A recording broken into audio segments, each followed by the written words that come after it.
Testing. Test. Does it work? Yvonne, is your mic on? Testing. Hello? Can you hear me? Yes, we can hear you. Is your mic on right now? Yes, it's on. Can you turn it off and then say testing? Testing, 1, 2, testing. Can you turn the mic off though? Press it again. Oh, this mic doesn't turn off. Is it in front of you? It's in front of me. Okay. It's picking up a lot of sound. That's why I was hoping it could be turned off. That's all right.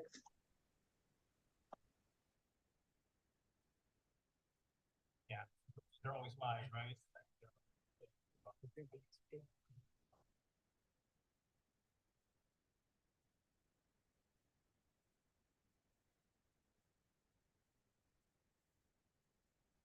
All right, good evening, everyone. I now call to order the regular meeting of the Board of Trustees of Oak Grove School District on November 16th, 2023 at 5:09 p.m. May I have a motion and second to approve the agenda as submitted? So moved. Second. All those in favor? Aye. All those opposed? Hearing none, the agenda has been approved as submitted. The board at this time will recess to close session to discuss the public employee performance evaluation of the superintendent, the public employee discipline release dismissal government code section 54957, and to confer with labor negotiators. Persons wishing to address the board on closed session items may use the raise your hand Zoom feature to speak. Please reference the agenda item in your public comment, and then you will have 3 minutes to speak. Is there anyone to speak to these closed session items? There's no public comment virtually. All right, seeing none in person, we will now recess to closed session and return at approximately 6:10 p.m.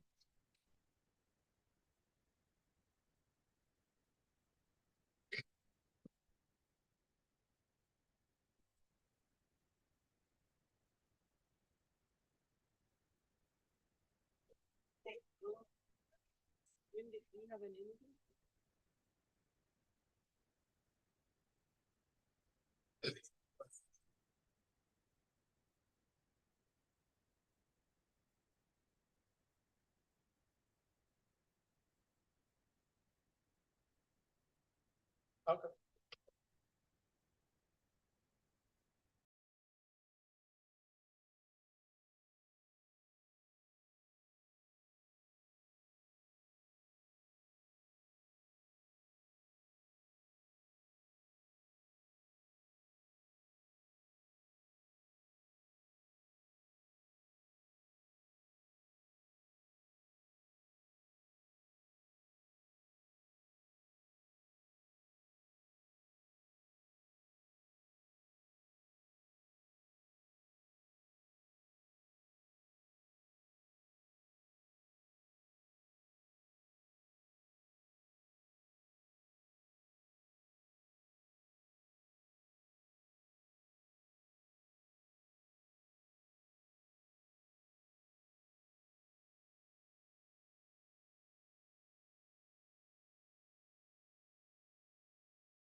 Yeah, there's supposed to be one in Canada.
To the flag of the United States of America and to the republic for which it stands, one nation, under God, indivisible, with liberty and justice for all. Thank you, Superintendent Monso. So the board met in closed session to discuss public, I'm so sorry. not yet. Superintendent Monzo, if you can please now report. Thank you, President Hernandez. I'd like to start off with acknowledging our I believe it's 22nd anniversary of our Hispanic Student Awards. That was held on October 21st. And want to thank President Hernandez for joining us during that event. And also want to thank our Director of Ed Services, Oscar Ortiz, and Allied, who on a yearly basis organized this very special event where we recognize our Hispanic students and their successes. We recognized 765 students this year, as well as 13 adults during this event.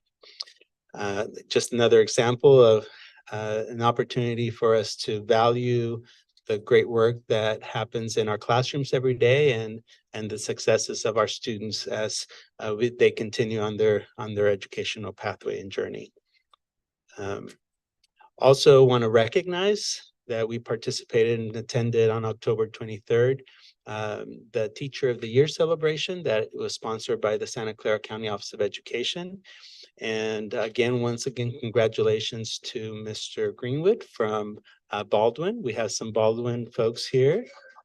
And I see some folks here that also joined in the event. And so thank you for being there for this very special celebration. Also had an opportunity to attend a couple of our parent meetings. Last month, we had our coffee clutch meetings with our African-American parents.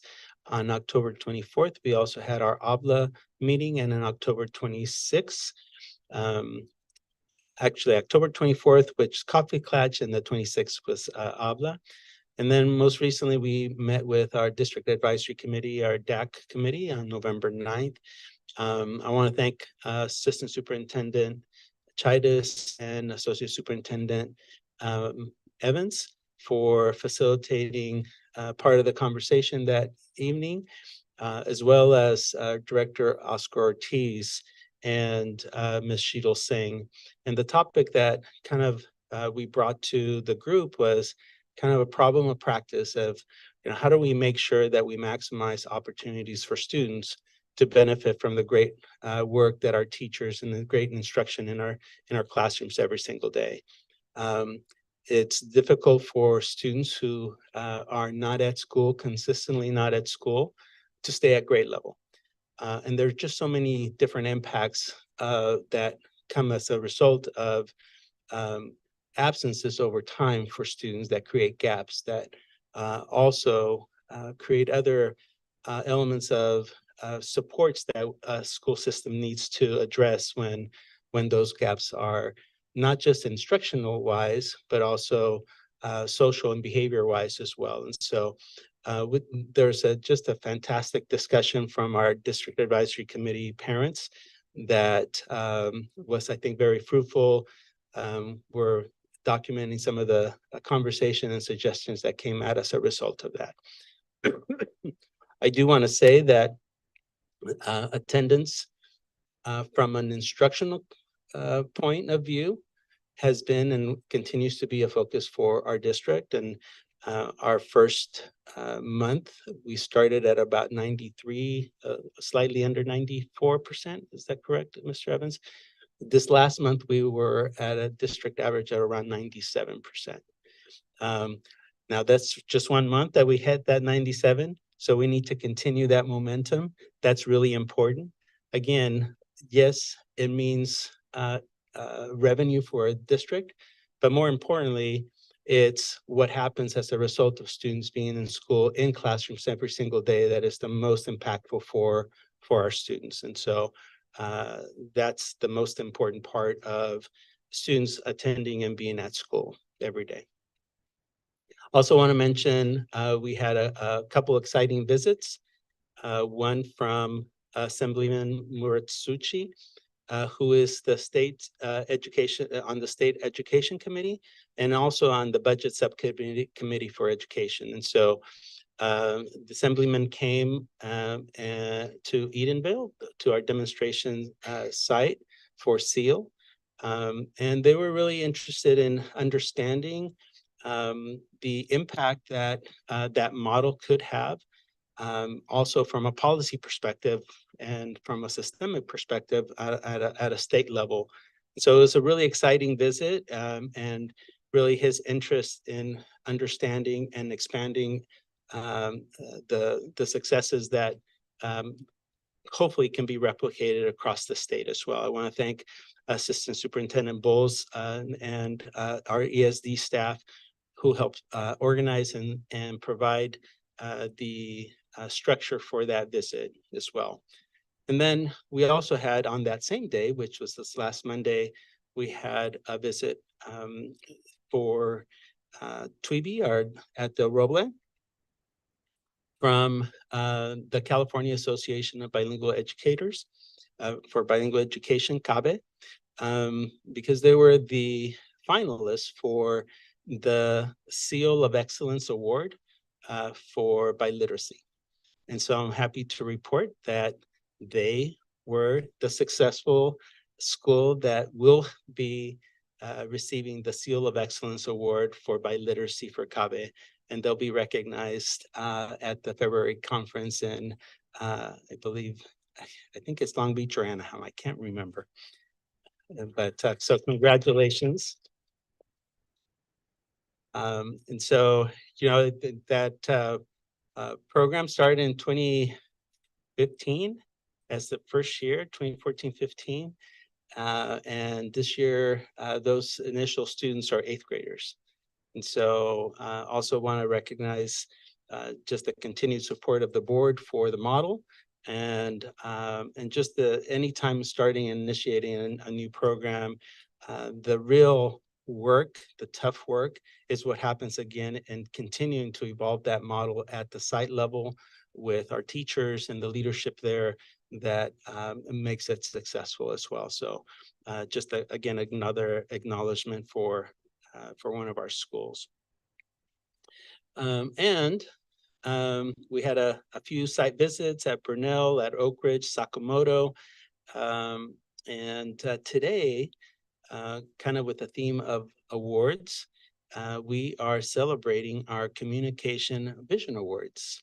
And so I am going to ask one of our assistant superintendents if they would be so kind as to read off the names while our board comes down and recognizes our recipients for the Communication Vision Award. And so if you can join me, do you want to read the criteria as well?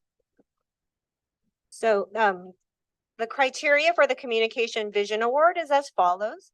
Demonstrates effective interpersonal skills by consistently and actively helping to promote effective group interaction and opinions in ways that are sensitive to the feelings or knowledge base of others. Secondly, uses effective techniques to clearly communicate a positive district image to the community in a highly creative and insightful manner. And lastly, consistently and effectively disseminates written information in a positive manner that is timely, clear, and concise. So we have some fantastic district employees to honor tonight under the Communication Vision Award. First, from Anderson Elementary School, literacy coach Holly May. From Baldwin Elementary School, health clerk Maria Guarte. And also from Baldwin Elementary School, special day class preschool teacher, Kathy Verbera.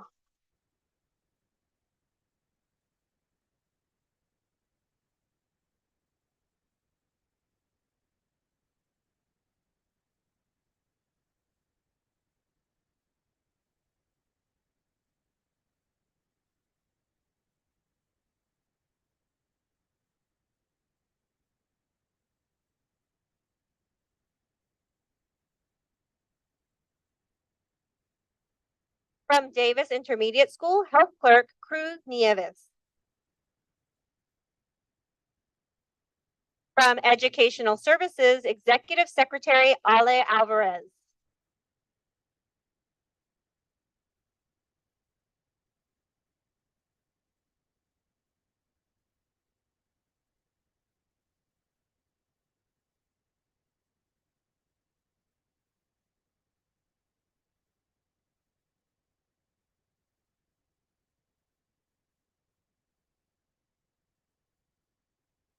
From Frost Elementary School, 3rd grade teacher, Ann Sanfilippo. Ann Sanfilippo. Also from Frost Elementary School, School Secretary Kaylee Sesteda.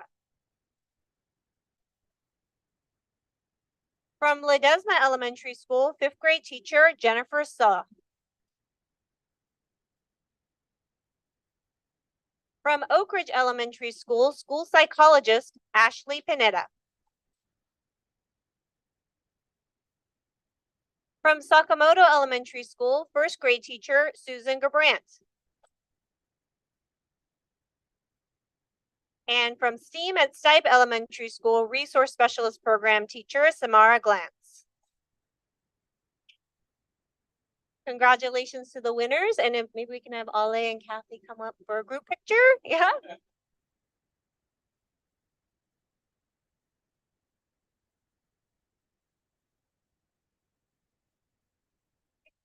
They have flowers.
That concludes my report. Right, thank you so much, Superintendent Monson. And again, congratulations to everyone. At this time, I will report out the closed session report. The board met in closed session to discuss public employee performance evaluation of the superintendent, and no action was taken. Public employee discipline, release, dismissal, government code section 54957, and no action was taken. And then confer with labor negotiator, and no action was taken. That brings us now to public comment. This is an opportunity for individuals to address the board on any school-related issue, which is not part of this evening's agenda. Are there any individuals who wish to speak to the board at this time? I am seeing one, two, three folks in person. Our first person speaking will be Kevin. And then Kevin, you have 3 minutes to speak.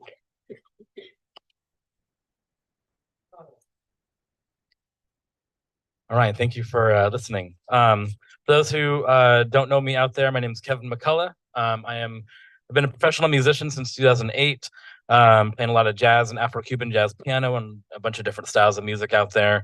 And I've been teaching here at Oak GSD, at Oak Grove, in the VPA program since 2017. I went to Oak Grove growing up. I went to Taylor, went to Sakamoto, Herman, and Santa Teresa High School. And back when I was there was no music in the elementary schools and everything. So I'm super happy to be doing what I've been doing for the last 7 years. Prior to 2019, there were 3 VPA positions. And in 2019, with those budget cuts that happened, one of the positions got axed. We went down to 2. The impact of that's only kind of been being felt in the last few years, obviously, because the pandemic kind of overshadowed that, as it kind of did with many things. And then when there was 3 of us, I was doing music for 4th grade and 3rd grade. We had a choral person doing 5th and 4th, and art doing 6th and 5th. And between the 3 of us, we could get to every school in the entire school district, every elementary school, all 15 of them after the 2 school closed. And in the entire year. And what that kind of translated to was all those students were getting some kind of music or art once a week for 2/3 of the year from a specialized instructor who has a credential in music or art. And now since then, we've had just been me and an art teacher, and we've had to flip-flop. I'll do half the schools, 4th, 5th, and 6th for the year, and then the art teacher will do the other half, and then we'll flip-flop every other year. What that kind of means now is that the students have been getting either music or art for 1/3 of the year, which is really hardly anything, especially compared to what it was before with 3 of us doing it. And only now in the last few years, teachers have been, wait, our kids don't get music? They don't get art this year? Why is it every other year? And it's like, that's why. So thankfully we have the Prop 28 money, and I want to thank the district, tip my hat to them for, as soon as they were able to be transparent with what all was going on with the red tape and all that stuff, for being transparent with that. That's really awesome. And now with the surveys come out, that the community can vote on, what kind of we're going to do with the money. I just want to stress the importance of getting a third VPA position back, getting a credentialed teacher in there, versus another program where it's just a classified position or something like that. Because we want to keep consistency and equity and have a teacher that's part of our district for the long term and has the benefits of going through our phenomenal induction program. And all in the name of consistency and equity with all the schools. Thank you so much for your time. Thank you, Kevin. Next up, we have David. Thank you, David. You have 3 minutes. Thank you very much. Before you start the timer, I must give my official disclaimer. I am David Damon. I'm a member of the OGSD's Citizen Bond Oversight Committee, and I am here representing myself and not the committee in any way, shape, or form. Thank you. So I'm here to talk to you tonight about technology. I'm a systems engineer and who's worked in the technology sector for a really long time, so much so I retired. I've won many awards, like a lunch pail and a rock with my name on it from Yahoo. So I have a couple clues about what goes on in that sector. And recently, a former colleague of mine named Arturo Bejar testified before the Senate regarding information that he provided to the CEO of Facebook regarding the harm that social media and Instagram in particular does to children, and that information was never acted upon. And while Facebook has come out and said that they, of course, have instituted many different programs to try and curb this, the fact of the matter is that they are not an isolated incident. So I'm going to be giving you a few opinions of mine tonight, not just because they are my opinions, but in some cases so that I do not violate any non-disclosure agreements that I've signed when I left working for companies.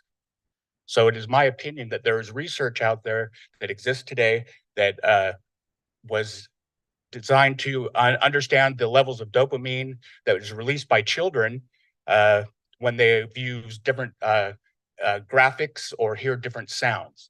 And it was related to engagement with technology.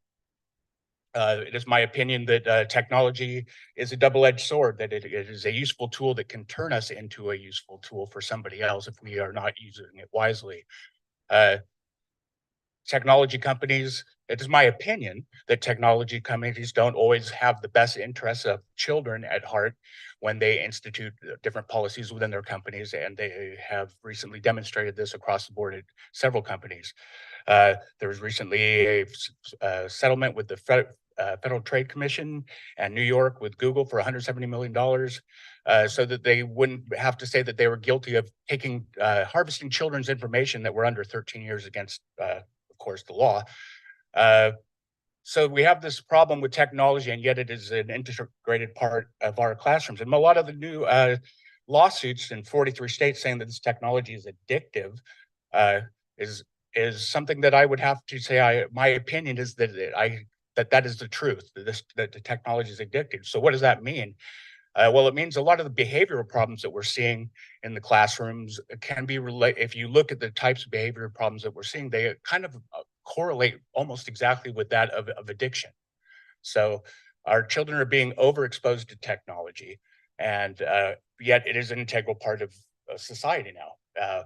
So how do we handle that? And my advice to all the teachers and to parents and to everyone is to keep children off the technology as much as possible. Thank you. Thank you, David. Next up, we have Bob. Good evening. Good evening, Board, Superintendent Monzo.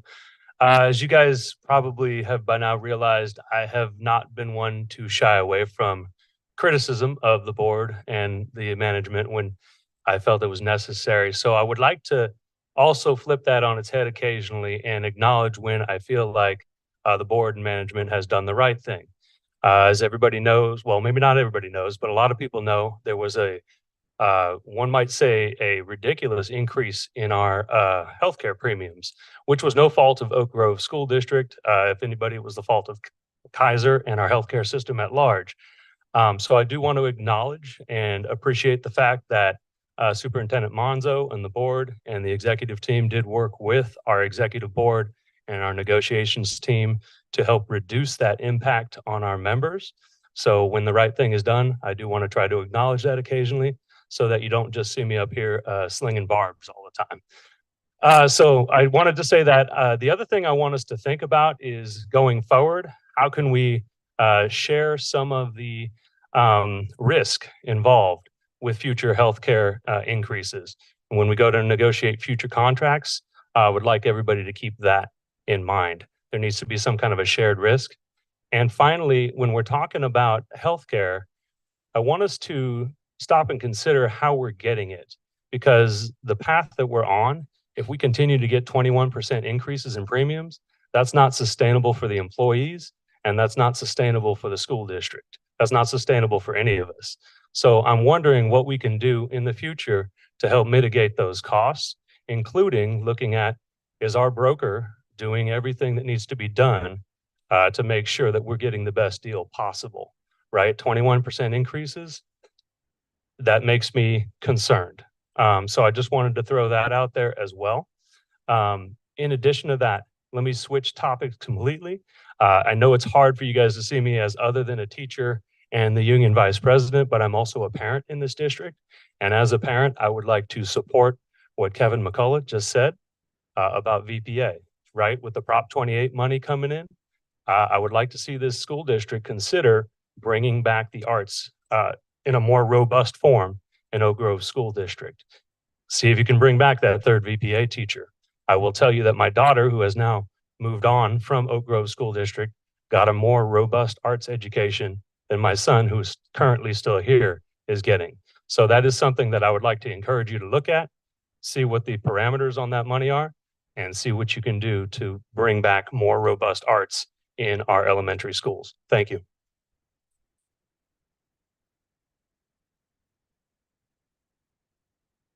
Thank you so much. Let's see, do we have any virtual public comments at this time?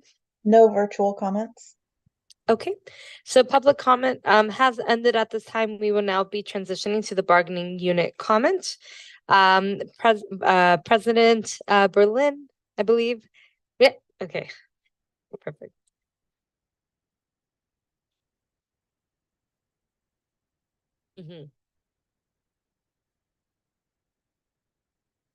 Good evening. Maripaz Berlin, President of the Oak Grove Educators Association. Yeah, happy November, happy fall, happy last week before we go on break in a couple days, and happy Native American or American Indian Alaska Native Heritage Month. Which, just to clarify, you don't have to celebrate it just this month. You can do that all year through. So we have voted, executive board has voted on the MOU in regards to the benefits. And just so everyone is clear, and perhaps you have already had this conversation with Superintendent Monzo, this was an extraordinary moment. We have a closed contract for 3 years, and we did that intentionally with the hopes that we could focus on some other issues and matters and projects. So this did come as a surprise to us, and I'm sure this was a surprise to Oak Grove as well. So we do appreciate the collaboration that took place almost immediately. As soon as we reached out, the superintendent was open to meeting, and we were able to sit down with his team. So I do want to recognize that was something that we do appreciate. And just as an example, maybe you do get the rate sheets, I'm not sure, as board members, but just as an example to illustrate what we were looking at, a lot of our members, a lot of folks in Oak Grove take Kaiser. They do the Kaiser plan. That's where the majority of our members have, and there's a few in United, there's a few in Sutter. There's about 3 plans in Kaiser. the majority of us, or the majority of OGA folks, are in Kaiser A and B. The family plan, for example, right now, up until December 31st, is paying $33 for the family column B plan. And had there been no help from, no additional help from Oak Grove, they would be paying $421 as of January 1st. That's an astronomical jump. That's that's something that we can't afford. So right now, because of the additional contributions, that same family will be paying $246.17. Now, that's still a large amount of money from $33, right? That's a big difference. And if you look at it, 33, that's a big bargain. You got your whole family. And so that was one of the things that we really appreciated, that even though there's a lot of things that are happening and we're working on, we had really good coverage, right? So members will still feel this change. We will still feel this in our paychecks, in our take-home pay. And unfortunately, these are the trends that we are seeing in everywhere. So not just healthcare. If you just Google healthcare, you can see that there is already a trend in the rising healthcare costs across the board. But you can also probably see it in gas. I commute every day from Santa Cruz. I am paying upwards of $100 to fill up my tank every time. It's like over almost $6 that I'm paying, depending on which gas station. But that is a lot. Members are also commuting. They're also driving to and from work. That's a lot of money. Food is also more expensive. Rent is going up every month. Mortgages and all, and so on and so forth.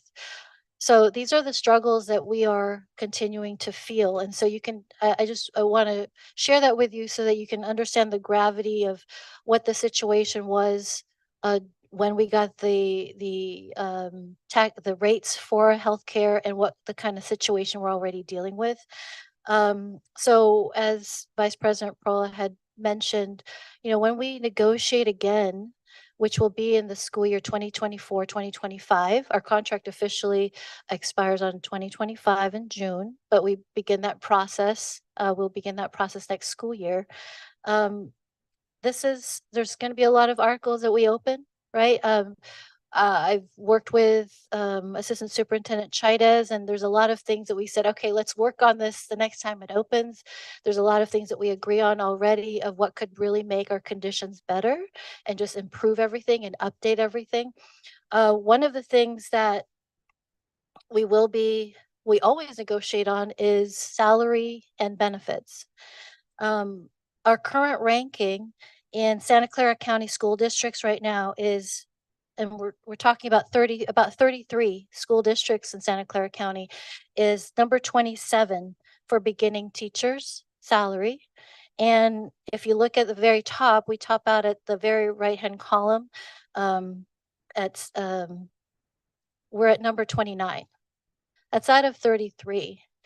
Oak Grove when I started in Oak Grove about 18 years ago, we weren't on the bottom third of that ranking. So there's a lot that has kept us here in Oak Grove. We like the communities, we like the leadership, we like our coworkers. That's a big part of enjoying where you work.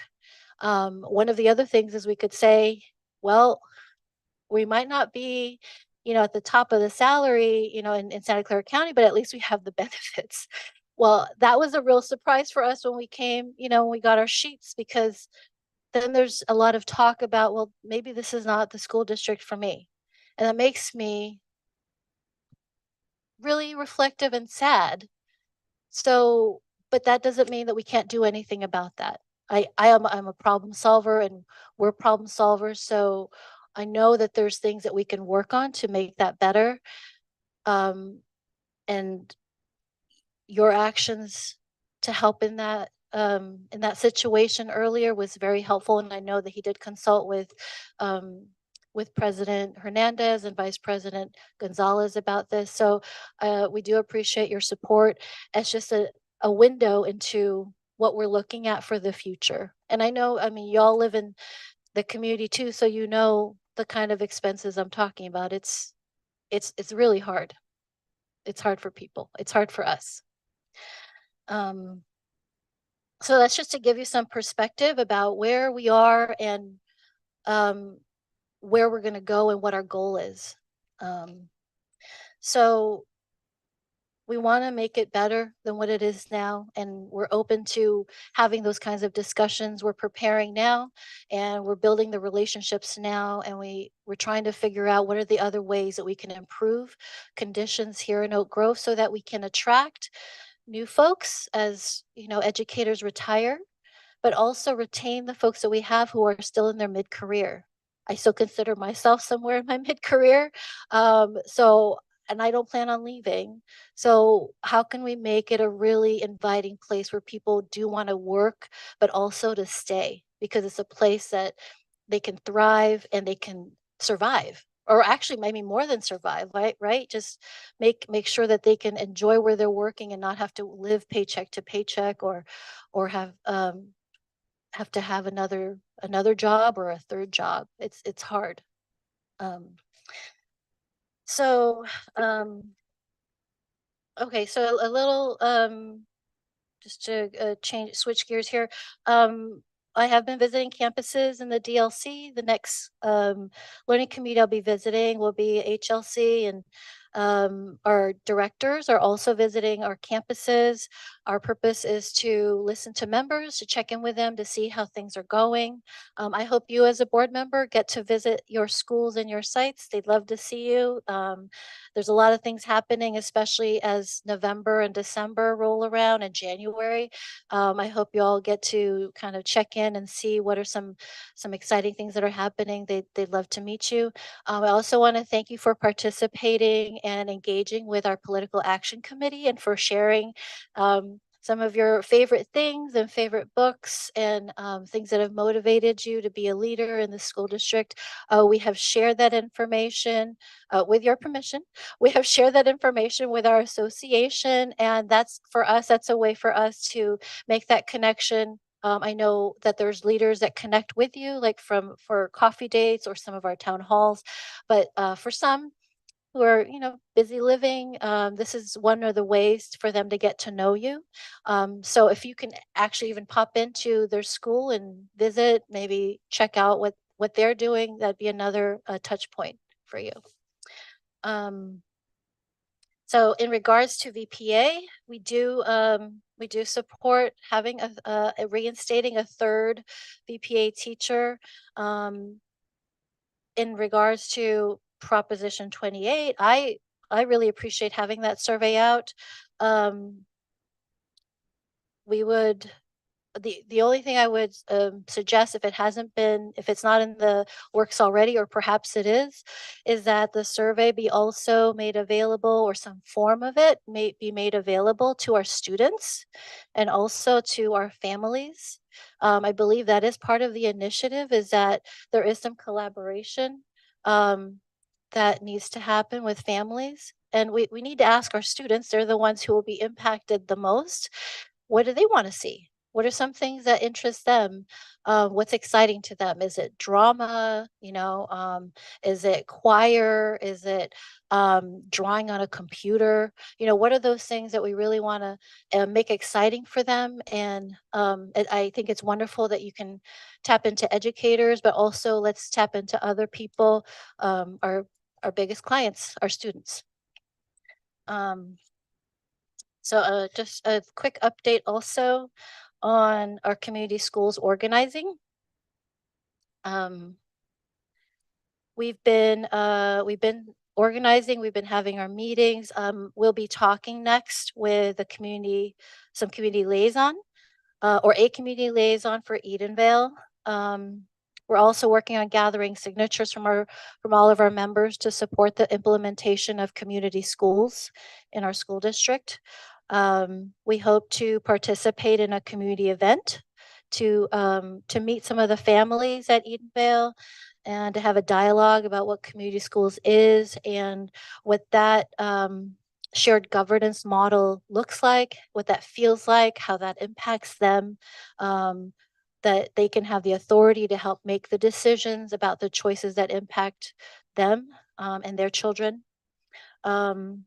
This afternoon, I was glad to have been able to meet with Superintendent Monzo.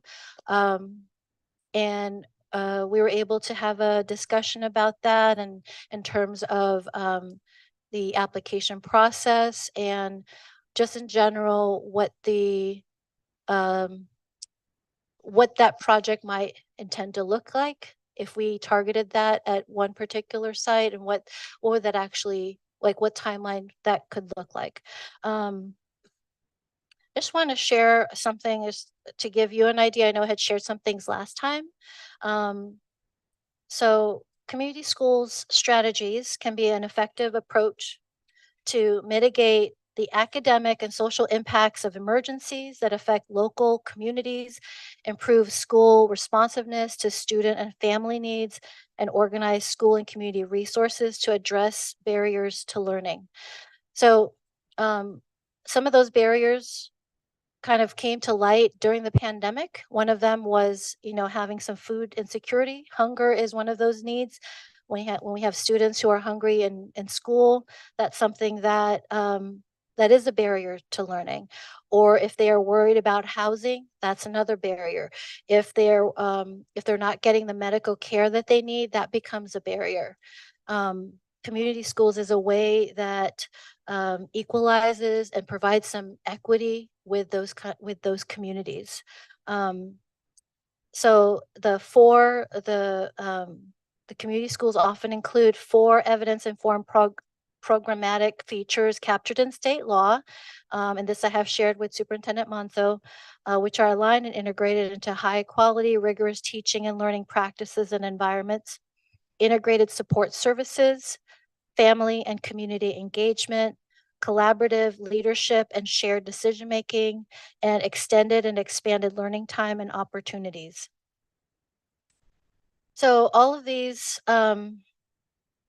is to say that it's important to view this, that this is, though this is being funded, right now in California, Oak Grove can apply for that grant, but it isn't necessarily necessary to have the grant. It's really helpful to do that. It becomes a little bit easier so that when we have funding. But it doesn't take the money. The model is what's important in terms of having shared decision making and having people having that be part of the culture. Just like, me having to mention, are we having the surveys for students and also families? That becomes second nature when we have a community school.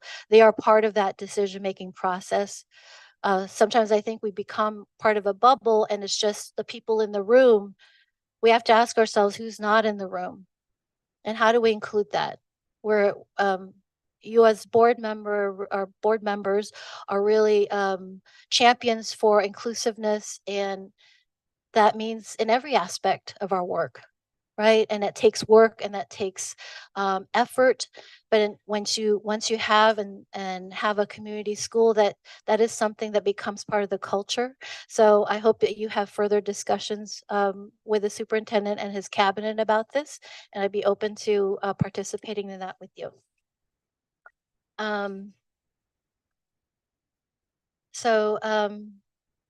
Happy Thanksgiving. If you celebrate Thanksgiving, happy fall break. This concludes my report. Thank you.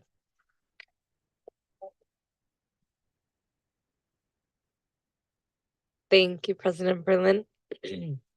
Online, do we have any bargaining unit leaders? There are none virtually. Okay, thank you. Vice President Perla, did you want to share anything tonight? Okay. Alrighty, so that does conclude then item 4.2, the bargaining unit comments. We'll now transition to the consent agenda. Superintendent Monzo. I'd like to present the consent agenda item as submitted. Any public comment at this time? Item 5.0 consent agenda. No virtual comments. Okay, seeing one in person, David. Yeah, I chose to comment on the the approval of the budget for September, because it is around an issue that is continually popping up and it will pop up, and it's the issue of finances in the schools. And I just wanted to state that it's sad that we here in this room have to always fight and do more with less, because our community suffers. And you guys are doing fantastic work. I just want to say that every person in this room is doing their best to make this work. But the issue is not here. It's systemic. It goes across the state. There's school districts everywhere in California and across the nation that are experiencing the same problem. And many of the people in this room, their entire careers have known nothing but an attack on them for not doing a good job. And there's been a push to make public education look like it is failing when it is not.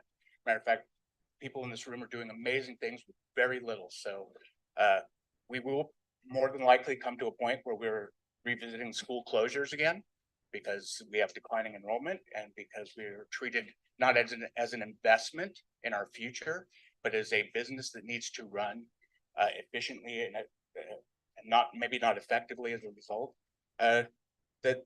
That's where we'll probably be here in a few months. And I just wanted everyone in the room to know that as a community member who values everything that you do for our community, that I will be at those meetings when we do the consolidation, and I will be using what I know of the tactics that are being used against us to take that same anger. Because one of the biggest things that are the opponents of public education use is to say, find a parent with a problem. That is their like a slogan that is just prevalent across the entire spectrum there. Find a parent with a problem, because they know that when people are angry, they aren't necessarily making logical decisions. They will let their emotions carry them to make a poor decision.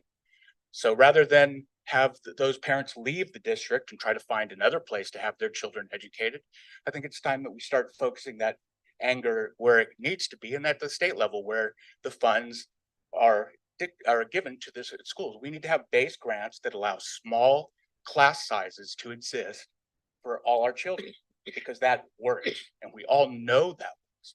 So it is time to finally use that momentum when we have that negative event that causes all that anger to redirect it from yelling at school board members for how terrible it is that you're closing schools, and bring it to the state level, to our legislators who have the power to change this and should change this, because our children deserve better and our teachers deserve better and our executives deserve to not have to sit there and suffer through hearing parents scream at them and tell them that they're betraying their race. I've heard before. So I just wanted to say that, this district is awesome. It is inclusive, it's equitable, and I thank you and will be supporting you in every way when those hard times come, because we need to change the narrative. It is not about what happens here, it's about what happens up at the state level. Thank you. Thank you. That concludes the public comment for item 5.0, the consent agenda. Trustees, any comments? Okay. May I please open the floor for a motion? I move to approve the consent agenda. I second. All right. May we please have a roll call? Member Martinez? Member Martinez? Aye. Member Jaco?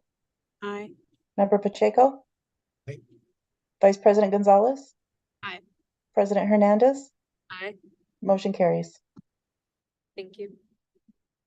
Our first action item of the night is item 6.1, design proposal for district office HVAC and roofing replacement. Superintendent Monson?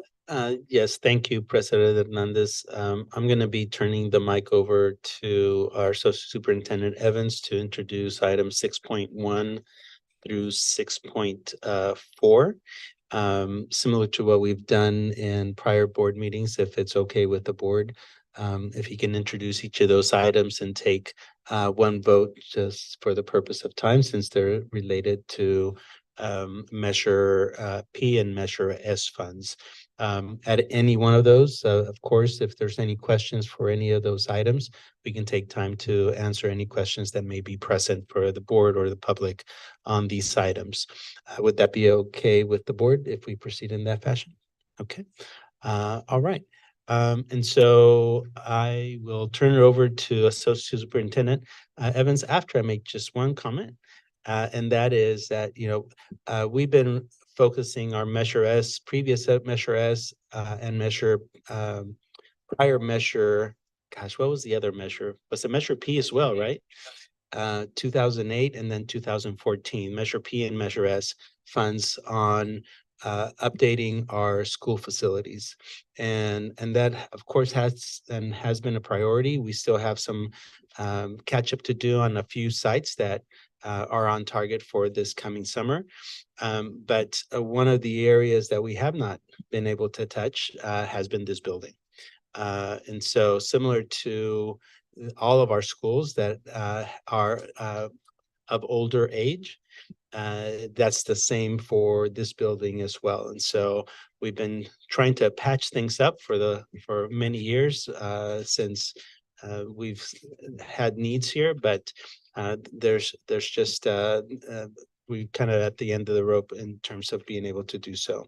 And so with that, I'll turn it over to Associate Superintendent Evans to introduce 6.1 through 6.4. Thank you, Superintendent Monzo.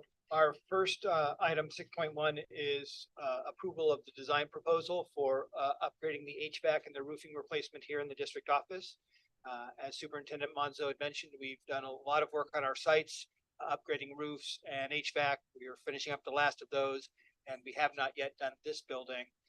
And it dates back, the building to 1974. There were upgrades to roofing and stuff, but the chiller system is just out of date. So we'll go with new package units on the roof that will be more efficient, redo the roofing, as well as touch up the paint scheme and all on the outside. The total cost of this construction is about $4.6 million. And the design proposal will be just over 10% at $490,000 for the Derivi Castellanos architects to do the work. The work will have approval from the Division of the State Architect. Even though this isn't a school, we do have activities that involve students here, so we like to keep it up to code by the Division of the State Architect, so we can use it for purposes that, like our student advisory council meetings and things like that. Are there any questions about the proposal for the design of the district office improvements? Okay. All right, item 6.2 are improvements for Ledesma Elementary site security. We've been doing some work on the rear access road, and now we would like to enclose that so we can enclose the backside of the campus with some additional fencing, as well as upgrading the fencing by painting it. And some of the old gates do not have panic release where you can just push to evacuate. They're older style gates that were simply had pins and chains and padlocks. So we will update those gates so they meet current codes and standards. And then the fencing will be painted to kind of match the style of most of our other wrought iron fencing that's black around the district. There will also be, there being up against the hillside, we'll put up some fine grate that will keep wildlife out as well. We've done that already along the berm back by the service road, but we'll do it in other places along the fencing as well. So any questions on the Ledesma fencing proposal? Okay. Item 6.3 is kind of continuing work from our under solar. At Taylor Elementary, we did one section of under solar where the asphalt, but the other sections that are out in the lawn, we're going to do with turf. Artificial turf will be installed there, and that's about 2/3 that needs to be installed, and that work will be done in the months ahead. When we put in turf, this is not an athletic field, but it will have a sand base, and then we don't use the rubber crumb. We use instead an organic fill. Oftentimes it's coconut husk. Geofill is called a mineral. It helps keep things cool, although in this case we're in the under solar, so the sun is not as big a problem, but it also avoids the rubber pellets that were concerns in the past. So are there any questions for the Taylor under solar synthetic grass installation? Okay. And then lastly, there's continued under solar site work at the other sites.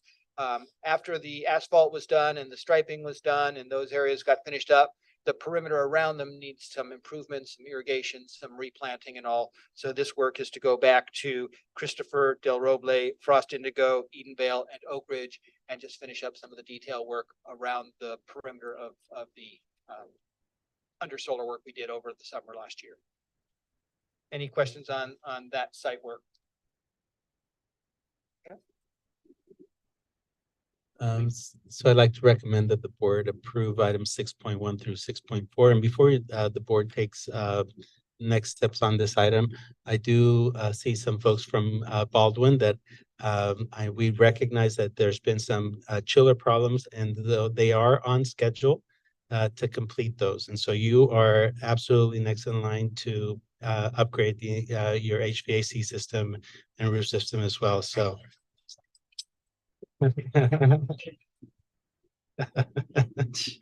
All right. So now I'd like to recommend the board take action to approve item 6.1 through 6.4.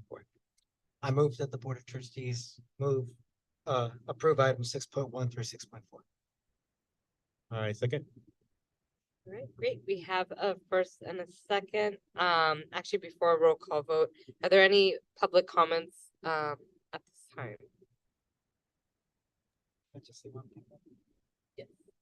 Thank you, Superintendent Monzo, for addressing the members in the public, because just so the members of the public know, most superintendents don't talk directly to members of the public like that. So we're really lucky, like, to have a superintendent like that does. So just thank you. Seeing no, Virtually, sorry. Victoria Ariola. Okay, so virtually, let's hear from you, Victoria. Thank you.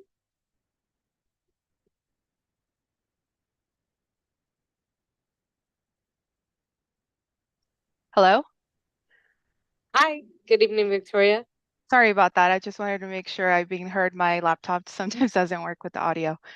Well, my name is Victoria. I was not expecting actually to speak tonight, but based on the conversations that we've been having in the public comments, I decided to kind of share something in regards to the Measure E.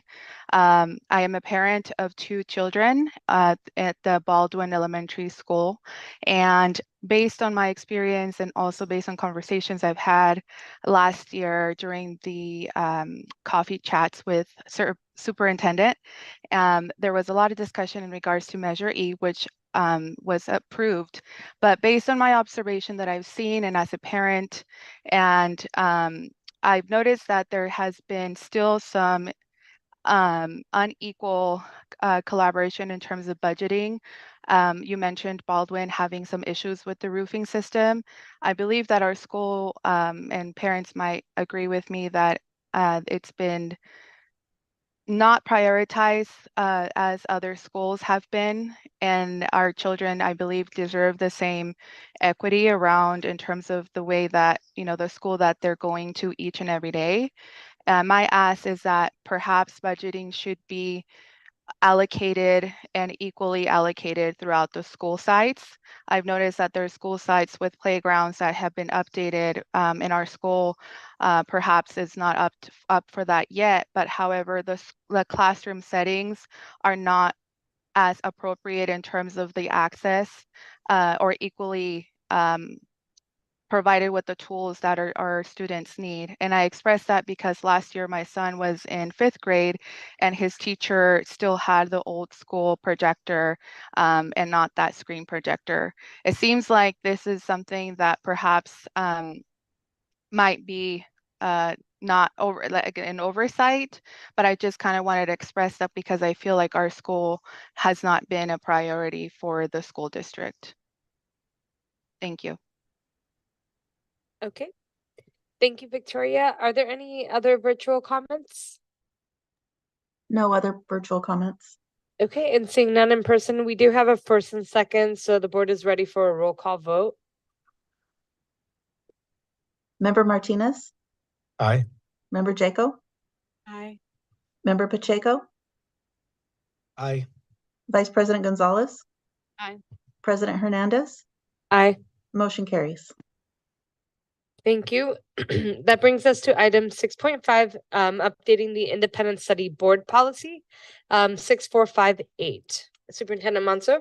Thank you, President Hernandez. I'd like to have this item introduced by Assistant Superintendent Bowles. Thank you, Superintendent Monzo, President Hernandez, and trustees of the board. Thank you for the opportunity to bring this item in front of you for your consideration.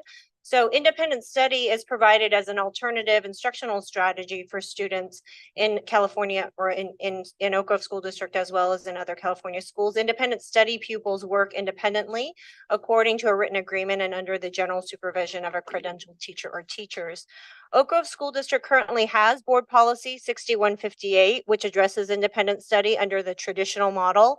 In order for OGSD to provide a wider variety of independent study programs, language that includes course-based independent study is proposed for your consideration to be added tonight. This will allow a broader choice of programs that will address students' needs and will support our efforts to engage those students who may still be having difficulties attending school in the post-COVID era. Independent study shall offer a means of individualizing the educational plan to serve students and for various reasons, possibly for desiring a more challenging or supportive educational experience, whose health or other personal circumstances make classroom attendance difficult, who are unable to access courses due to scheduling problems, or who may need to make up credits to fill gaps in their learning. As always, the student's participation in independent study shall be voluntary. So we are recommending that the board approve the updated independent study board policy 6158 to include course-based independent study programs, and we request to waive the second reading of this board policy. Thank you so much. Any questions? Thank you so much. Are there any questions or comments from trustees? Okay. Are there any public comments virtually? No virtual comments. Okay, seeing none in person, may I please have a first and a second for a motion? I move that the Board of Trustees approve the updated independent study board policy 6158 with the request to waive the second reading. I second.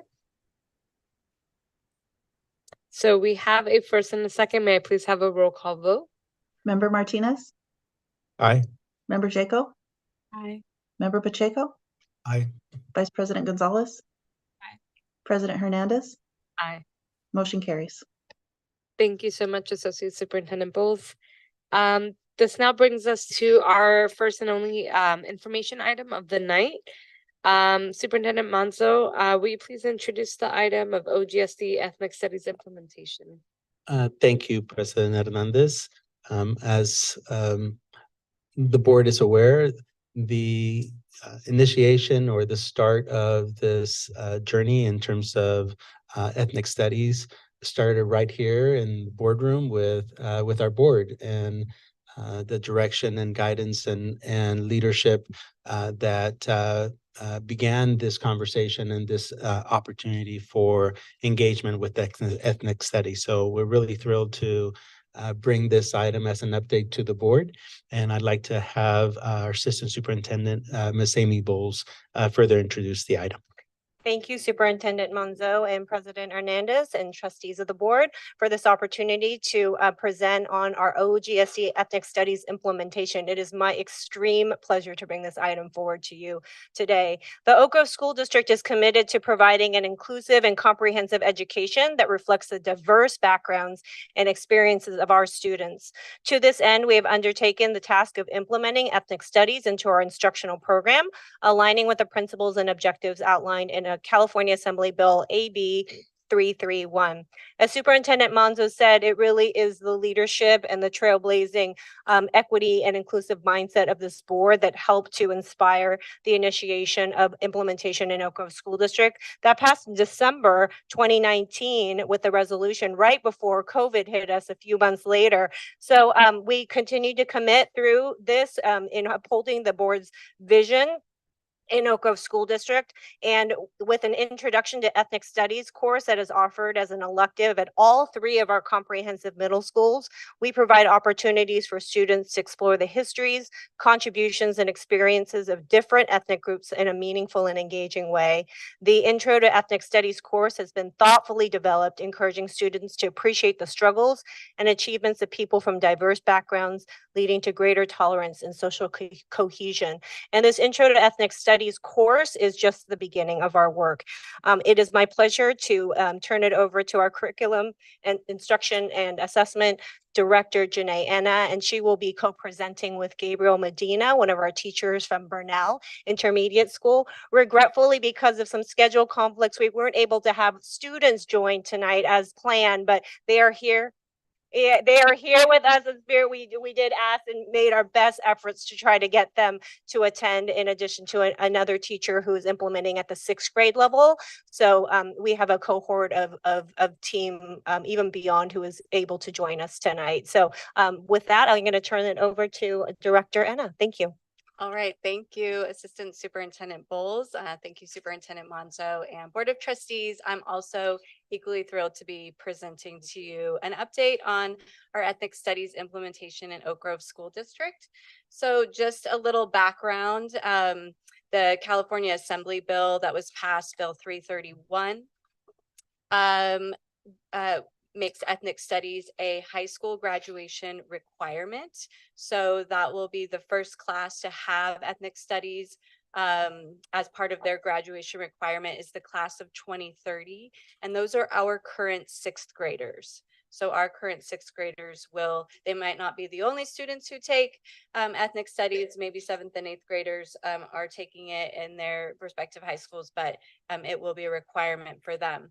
So in support of AB 331, as Assistant Superintendent Bowles mentioned, we saw support from our board, from you guys, in the passage of Board Resolution 1328, which was in support of that bill, and subsequently our Board Resolution 1340, which directed us to, and gratefully, to establish a stakeholder committee and other actions, including researching and reviewing ethnic studies curriculum.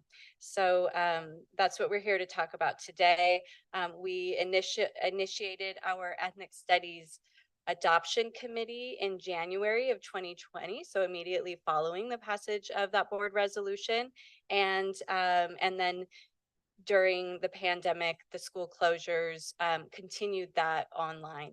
So I'm going to pass it back to Assistant Superintendent Bowles to share a little bit about those initial stages. Before I Okay. Can I add one thing real quick? Yes, of course. And I think one thing that's important of that timeline, going back to that slide, is that after the adoption committee was established in 2020, a couple of years later, I think I think it was this year or last year probably, this board wrote in to the equity board policy, the ethnic studies steering committee, to become a permanent entity of this district that will forever create ethnic studies curriculum and monitor the scaling and a development of the program for years to come. So institutionalizing and codifying it into permanency, I think, has been probably the greatest accomplishment that this board has done in relation to ethnic studies. And so just want to thank the board for that, and thank you guys for helping us get to that point as well. So as we started, in the beginning, this is a little bit of a short timeline of our journey, and we'll go quickly to Gabe and him sharing, Mr. Medina and him sharing the implementation. And I'd be remiss if I didn't acknowledge also the leadership of Assistant Superintendent Chidas, as he was the lead of educational services at that time, and our inception of really developing goals for the steering committee that Trustee Pacheco just mentioned. So we have listed here the overall goals, and these are long-term goals, really aspirational, not just in 1 year, maybe not even just in 3 or 5 years, but we continue to revisit the goals for ethnic study in the steering committee, and really gathering local stories and resources and infiltrating those into our classroom experiences for students. Next slide, please. Early on, the committee also wanted to make sure that we had clarity for the Ethnic Studies Steering Committee and how the DEIB, or the Diversity, Equity, Inclusion, and Belonging Committee, aligned together and where also they had separate goals and objectives. And so the alignment between the two is that it is our interest as a district to create the most diverse, equitable, and inclusive educational environments for our students and workplace for our staff. And the real alignment is grounded in that foundational work that we've already mentioned, the board passing in their resolution or in your resolution in December of 2019. So you see here where DEIB sits in the vision of the resolution, and where ethnic studies and the steering committee sits in their work of your vision in the resolution. I'll turn it back to Director Enna. Okay, so that takes us to the 21-22 school year. We continue to be online with our committee, our steering committee, which included teachers, administrators, classified staff members, as well as parents and community members.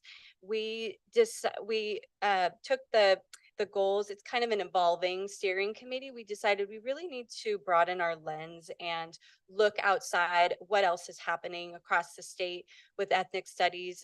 As a steering committee, we signed up for some webinars that were taking place. We learned about how Stockton Unified School District was implementing ethnic studies, quite a robust implementation roadmap and implementation plan. We looked to the ethnic studies model curriculum from the California Department of Education, and we tried to fit these pieces into the work that we were doing, looking to build curriculum and looking to inform the work that we're doing at the elementary and middle school levels with our committee, our subcommittees within that, and realize that, you know, we needed to branch out and kind of bring in outside voices. One of the outcomes from that year in our committee, though, is that we did create together as a committee a statement of purpose. And so if you don't mind, I'll read this out loud. The Oak Grove School District Ethnic Studies Statement of Purpose. The Oak Grove Ethnic Studies model promotes respect and understanding among races while cultivating empathy and solidarity.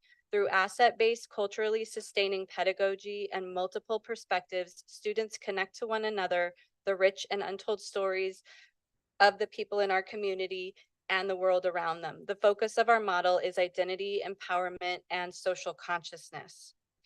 So the initial goals and outreach and work that was included in the development of the statement of purpose really laid the foundation for the work that we had ahead and the creation of our implementation plan as of 22-23. So in last year's implementation plan, we understood that we were going to ensure that our district and our site and district administrators were in support and on board of the work that would be developing and in place on the school campuses, developing a definition of what ethnic studies means to the district, and that is evolving and ongoing.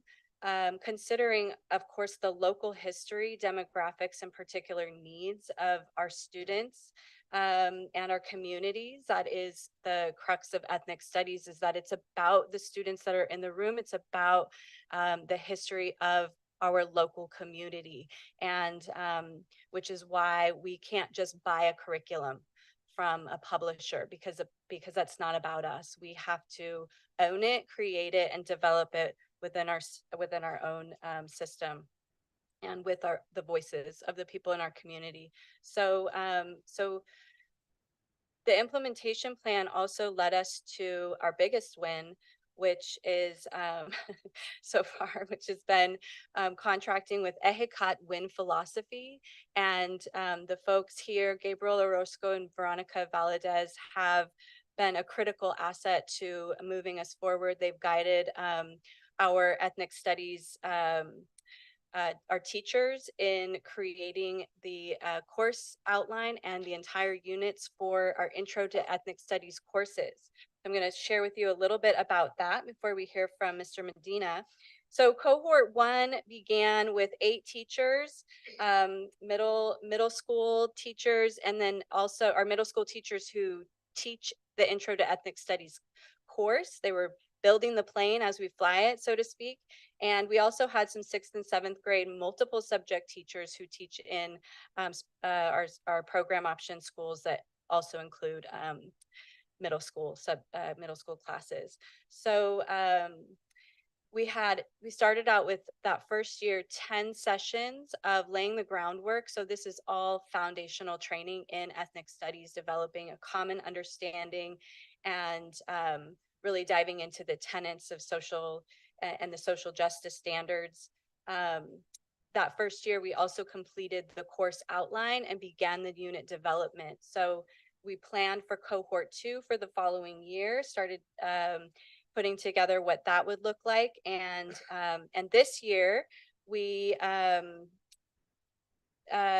continued with developing the units for ethnic studies, and just want to share that our course outline, I want to share with you exactly what that is. And before I do, I just want to be clear that our ethnic studies curriculum that we've developed is based on these common understandings that ethnic studies is for all students, and it bridges differences and fosters cross-cultural understanding among students. Through counter narratives, students build a more complex understanding of the human experience. It really empowers them to engage socially and civically. We're empowering them to be action oriented. If I just move my little thing over here, I can read the at its core. The field of ethnic studies is the interdisciplinary study of race, ethnicity, indigeneity, with an emphasis on the experiences of people of color. So it's important to note that if it doesn't address the systems of power and oppression, it's multicultural education, not ethnic studies. So we make sure that we have that in our outline, that we're looking at the systems of power. And so our ethnic studies course outline is really based on that. We're with a focus and an emphasis on Native Americans, African Americans, Chicanx, Latinx Americans, Asian Americans, Pacific Islanders, and the LGBTQ plus community. And just I highlighted some of the key points in our in the introduction to the course outline, that this is really we're providing this instruction through a healing and regenerative lens, and social justice issues, students' personal experiences and growth, and civic engagement are at the core. So our ethnic studies courses are these units. So the first unit is Unit 0, that's community building. Theme 1 or Unit 1 is titled What is Ethnic Studies? They dive into what it is, what it isn't. They investigate in Unit 2 systems of power and oppression, as I just said. Theme 3 is stories of resistance. And then really important to note that all of our courses have action projects. So this is where the students can take action, get involved, civic engagement. So they call them the YPARs, Youth Participatory Action Research Projects. And this one's on ancestral histories, my identity and my community. Unit 5 is youth leadership and community building. And Unit 6, exploring the history of our local communities. And Unit 7 is another YPAR self-reflection and action unit. So a few examples of classwork from Davis, Mrs. LaPena's class from Davis Intermediate. And these are students responding to, it's hard to see from where you're sitting, but these are students responding to images. And this is a strategy called visual thinking. And it's where they can see artwork, they can see images from history, and they just identify what it is that they see, what it is that they think about, what connections do they have. These are conversation starters, just getting students to open up and understand some of the images and understanding history just from a sensory perspective first. This is an example of student work from I believe it's from the first unit, what is ethnic studies, and they're learning about and representing their understanding of key terms like race, like empathy, and creating representations here. So students do a lot of work in collaboration with each other. They do a lot of, and so I'm actually going to stop talking about what students do and bring up Mr. Gabriel Medina. He's a teacher at Bernal Intermediate, and he teaches the Intro to Ethnic Studies course.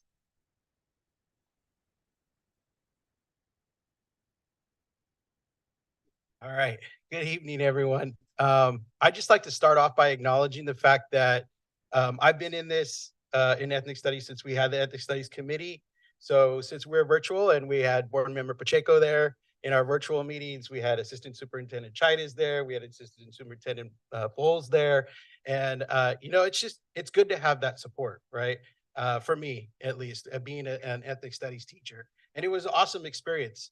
I mean, alone just doing the committee meetings, granted, it was a time when we were in lockdown a lot of the time. So it was great because I got to communicate with other adults besides my wife, which was great, So it was awesome. And it was a great experience. And it really got me going, it really got me going like, okay, I'm glad the district's going to do this. I'm full for this.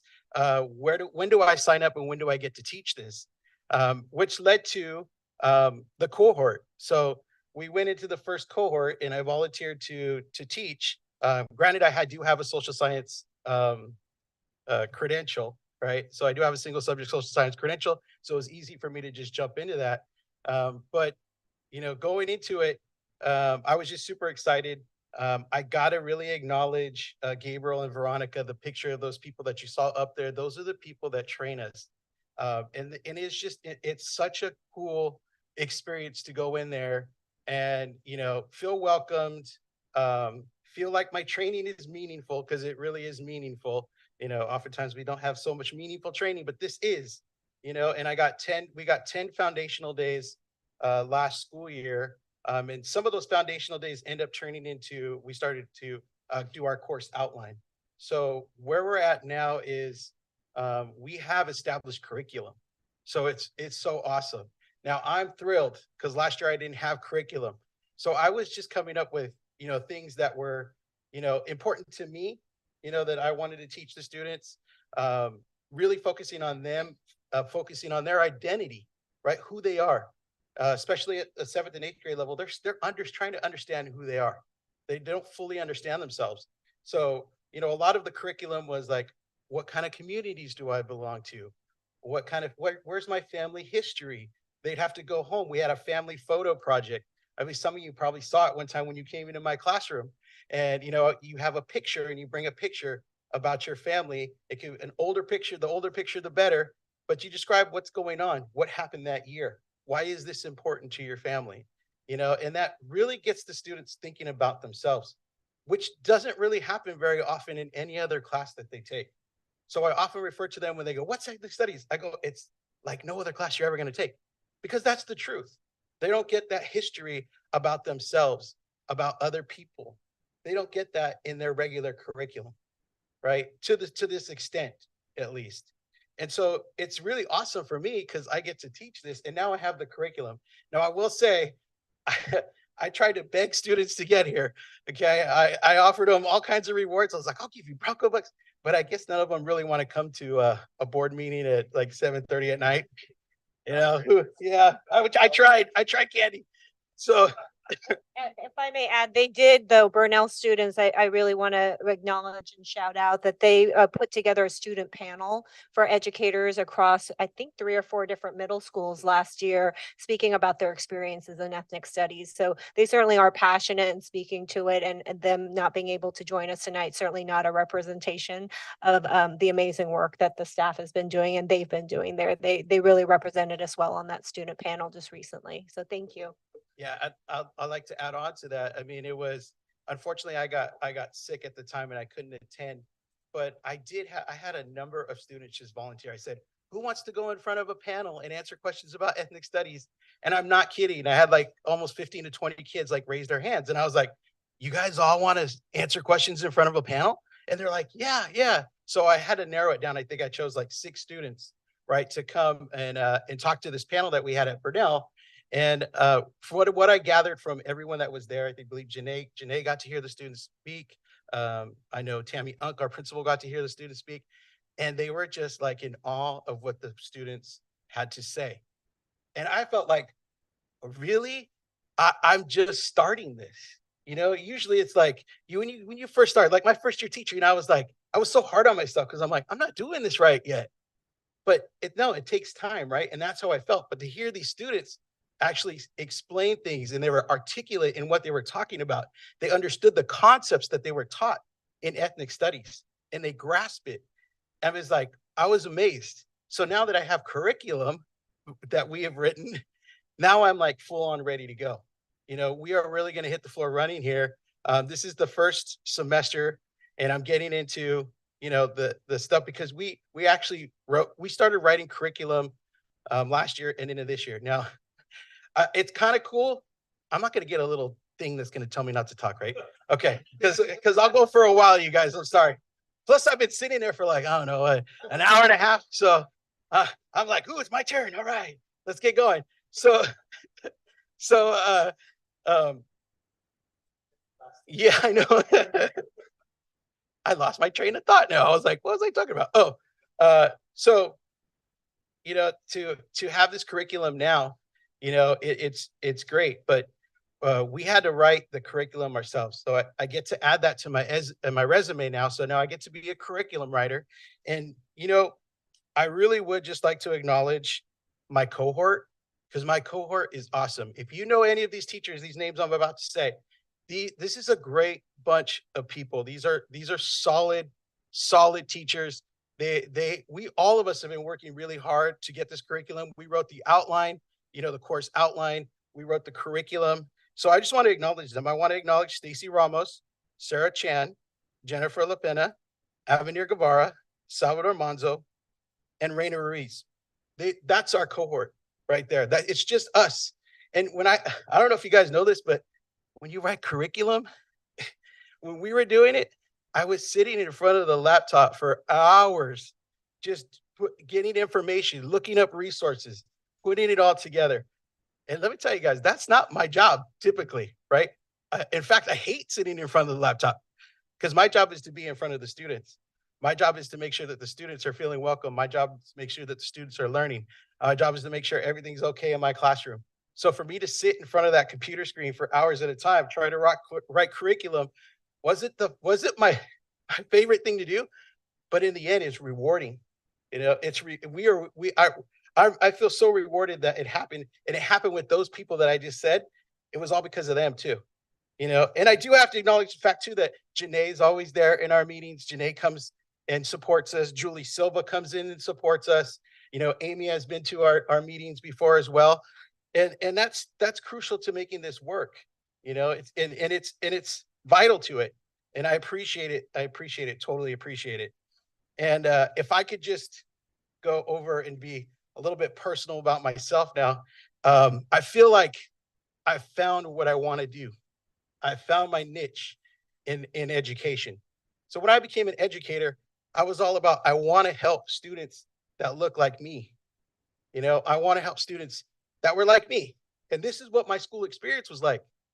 I hated school. I hated to read. I didn't want to be there, and I never understood fully why until I had a conversation with one of my African-American friends. And he says, hey, did you like school? I said, no, I didn't like school. I hated school.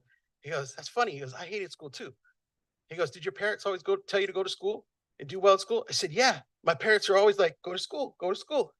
He goes, so if your parents are telling you to go to school and you're supposed to go to school, he goes, and you go to school, but why don't you like school? He goes, it must have been school, right? And it totally brought me back to times when I was in school where I was singled out, or at times in school where I wasn't felt welcomed, right? When I first stepped onto that campus. And it really made me realize, I was like, wow, it was the school system itself that kind of put me there. And so I've always been trying to figure out, how do I correct that? How do I do that as an educator? And I found it. It's right here in ethnic studies, right? Here's my belief, and I hope you guys are going to be go along with me on this. I firmly believe that ethnic studies should be some form of ethnic studies should be implemented from the moment a student walks in on a campus at TK, all the way till the time when they leave in the 12th grade. Now, that is now going to be my mission to make that happen, right? Now, and I'll tell you, when I got into education, my goal was I want to be a superintendent like Mr. Monzo. You know, I want to be at the top and make all the decisions. You know, I want to do that. And I was going for it. You know, right before COVID hit, I got my admin credential. I got my master's degree in administration, and I was ready to go. You know, I was ready to go. And then the pandemic hit, and it changed everything. You know, because for sure I didn't want to be in charge after that. You know, I was like, heck no. I do not want to be any kind of in charge going on in this stuff. It was, but it also, what happened is I ended up joining the ethnic studies committee, and it just got the ball rolling for me, you know, and it got me to the point where I am right now, to where I'm super excited. Okay. And now my plan is to teach this intro to ethnic studies class, but going into the curriculum, there are so many stories that are just not told. There's so much curriculum out there that I want to get into. You know, I barely get a couple of weeks into Chicano studies and African-American studies and Asian. I barely get a couple of weeks, right? I really want to teach. I'm going to get it to where I'm teaching these classes entirely, where I have a whole semester of Chicano studies class. I have a whole semester of African-American studies class. I get a whole semester of Asian American studies and Pacific Islander class, right? I want to do that.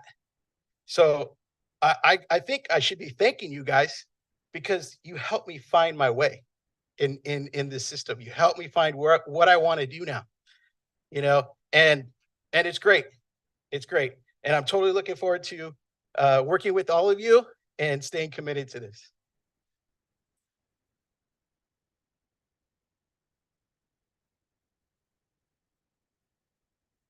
Okay. You can tell that our the training has been lively with voices like that. Very, very passionate. So I just want to kind of wrap up by saying, by telling you about where we're going with this. For this current school year, the cohort that Gabriel's with has actually they have one more session to wrap up everything, finalize their course curriculum, and that's next month. And we're also launching cohort 2. We have 12 teachers, middle school history, social science teachers who are going to be going through the foundational training. They're not going through the piece where they're writing their own curriculum, because what we want for them is to teach history with an ethnic studies lens and look for inroads and avenues to bring in the counter story and bring in the pieces that are missing from their curriculum. They'll be developing some cornerstone lessons and also engaging in classroom visits where they can visit each other and visit the ethnic studies classes that are on their campus. So it'll be a tremendous year of learning for cohort 2. And then 24, 25 and beyond, years 3 and 4, we do look forward to our continued partnership with EWP at Headcott WIM Philosophy. They're going to be helping us to build capacity by not only training some elementary school cohorts, so we're looking forward to a TK through 3rd as well as 4th through 6th cohort, but also somewhat of a trainer of trainers model, so that we can continue the work of training teachers in house, and really just want to engage students in the elementary school through empathy building, thoughtful conversations, and what we call windows and mirrors. And I show a draw and label image here. That's a strategy in our SEAL model to create an anchor chart. And this is actually hanging in one of our SEAL classrooms, showing how our world is in our classroom, and it kind of shows the development of Teaching mirrors, having students reflect on their own identities and seeing themselves in the curriculum and in the classroom, and then looking at through windows and appreciating diversity, developing empathy, having thoughtful conversations and intentional dialogue about their community, building on that, just really them being able to examine their curriculum and develop critical thinking about what they're being taught, and really infusing their lived experiences. We are creating activists, we're changing students' lives, and we want students to be prepared for high school ethnic studies. So when they get to that class in ethnic studies, they don't say, I've never been in a class like this before. We don't want them to say, this is the first time I'm seeing myself in my class or in my curriculum. We want them to feel prepared to be able to have those conversations.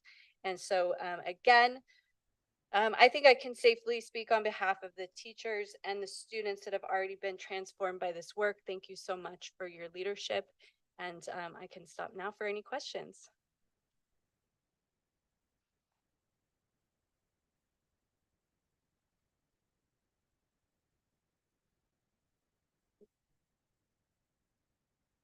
Thank you so much, Assistant Superintendent Bowles, Director Enna, and Superintendent Board, everybody. I remember when we first started talking about this back in 2019, the first year I was elected to this board, that people didn't connect ethnic studies to K-8 districts. And so when we passed the resolution in 2019, it was momentous, not just for our district, but also for the state of California, because we were the first K-8 district to do something like this. Now, district, like after that, months later, Alum Rock, Mount Pleasant, Franklin McKinley followed suit, as well as Jefferson Elementary School District in Daly City. And more K-8 districts are doing this.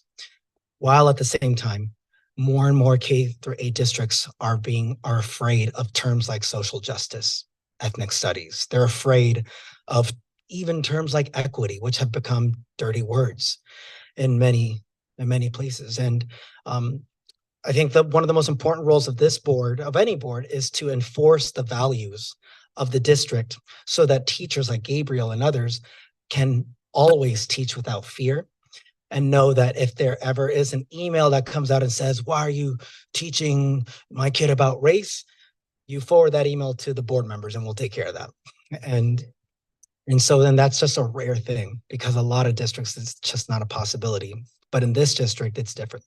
We're not afraid of these types of tough conversations, because at the end of the day, it's an essential ingredient to fighting bias, bigotry, hate, these phenomenon that impede student success, and not just student success, adult success. I think any adult here can probably say that they've at one point or another felt excluded by other adults in different work settings, in different areas, in different places of the world, because there are still people that exclude, that discriminate, and that push others away. I know I've felt that in almost every teaching setting I've ever been in. And my vision is just like yours, Gabriel, that one day that doesn't happen. And I think that's why we start with the kids, where they enter our classrooms with inclusivity, equity, and a drive to improve their communities, so that one day us as adults who have felt that being excluded, they don't ever have to feel that themselves. So I am excited to see that the vision will continue to expand and scale into our elementary school classrooms. I'm excited to visit classrooms to see what that looks like. I'm going to try to make that time happen. And so just thank you for bringing vibrancy and I guess like structure to the vision that this board set out many years ago. I have to echo everything that Trustee Pacheco has just stated, and really just want to express my appreciation for all of the diligence and the hard work and perseverance, especially through the pandemic, because that would have been an opportune time for any district to say, "Oh, sorry, we need to reprioritize." And we had the goal to do it, but we just can't do it at this time. And so I just want to, I'm sure for the students, for the educators, just really appreciate you pushing through that and not using that as an excuse, but saying we're going to find a way. And just as an educator, seeing Gabriel light up, that's the power of ethnic studies, where, because it also allows students to see themselves, but allows teachers to see themselves in their practice. And, I've asked several students in my own practice as an educator and other adults, like, when was the first time you saw yourself at school? Whether it was on campus, the activities on campus, what you were learning, and in your teachers. And more often than not, they will say, not until I went to college and I took an ethnic studies course, or I never saw it, or it was that one teacher in high school or somebody that I saw walking across campus. And so it is absolutely critical that students, as soon as they come onto a school's campus, can see themselves. And so I'm really excited about the work. I do have a few questions though. My just general question is, like, how do the students get to enroll in ethnic studies? Is this something that's an opportunity that every student gets to take? Is it like an elective that they select? What is that process like? It's currently an elective at all three of our intermediate schools. So even prior to the resolution, there was one school that had an ethnic studies course, and the teacher was trying to really, put that work together. And then over time, we had it at all three. And then, as Director Anna mentioned, our next step is, because we do believe that it shouldn't just be students who are in the elective that are exposed or experiencing the conversations that ethnic studies brings. And so now we're taking all history, social studies teachers at all three intermediate schools to come and engage in the training and the trying to figure out the synergy and the implementation of the core tenets in the core curriculum of the district. So all students are going to be getting that regardless of if they're in the Intro to Ethnic Studies elective or not. Okay, that was my next question, actually, was leading into kind of the difference between ethnic studies course with the history being taught with an ethnic studies lens versus the ethnic studies course. So I think that kind of addresses and answers that question, that's the distinction between cohort 2.